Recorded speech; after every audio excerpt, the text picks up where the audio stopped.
We didn't get a good look then. All Paimon remembers is that really tall tower. So, let's explore the area more fully this time. Wait, is that...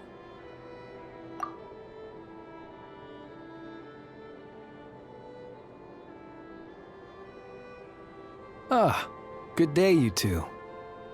Assuming I don't have the time wrong.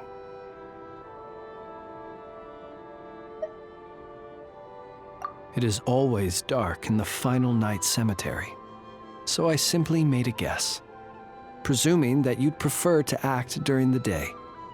It seems I was mistaken. Phew!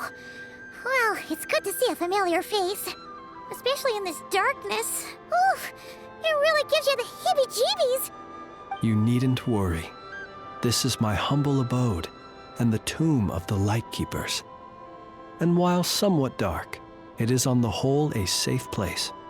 That being said, I rarely receive visitors here, save for the occasional colleague. What brings you two here? Well, to be honest, we just wanted to see where you live.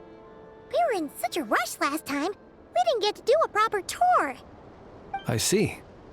In that case, as guardian of the tombs here in the Final Night Cemetery, allow me to extend the warmest of welcomes to you both, on behalf of the spirits who slumber here eternally. Wait, do you mean there really are ghosts here? That is correct. As you may have noticed, this island is dotted with headstones. You might think of it as a veritable necropolis filled with souls. Isn't it a welcoming thought?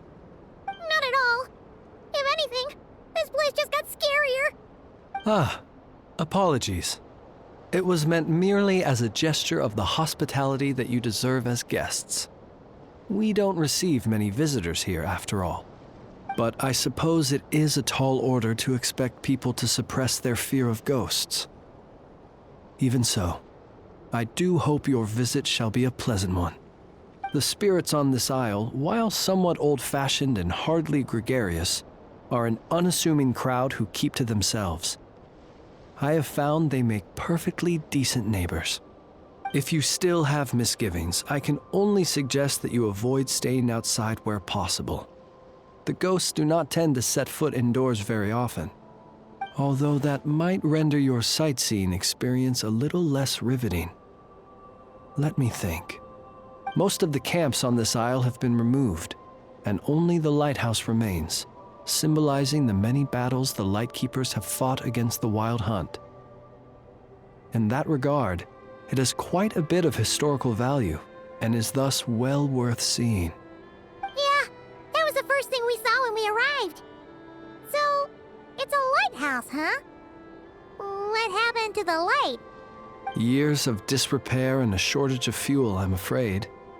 As this island became abandoned, maintaining the lighthouse became increasingly difficult. Besides, even if we were to rally sufficient manpower to repair it, it would serve little purpose these days. In the past, it guided people on their way to and from the island. But all those people now lie beneath our feet in eternal rest. Well, that is perhaps not entirely accurate. They do sometimes come running out, speaking once familiar utterances into the void. In which case, since you are not used to the darkness that shrouds this island, you could consider restoring the lighthouse to illuminate your way.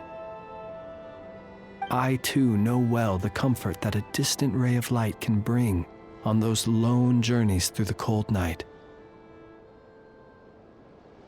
Speaking as a Lightkeeper, we no longer need the building all that much, and I am under no official obligation to maintain it. And personally, I am more partial to the night than the day, so I find myself quite comfortable here in the dark. Besides, I have a lantern of my own. I would rather tend to that than rely on a more distant warmth. As such, you should have no issues using it, so long as it helps you. I believe there should still be some backup fuel for the lighthouse stored in an old tent to the north.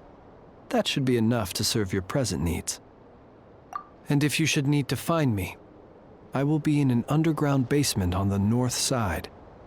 That's where I will be sorting through my reports. I will meet up with you once I have completed my urgent tasks.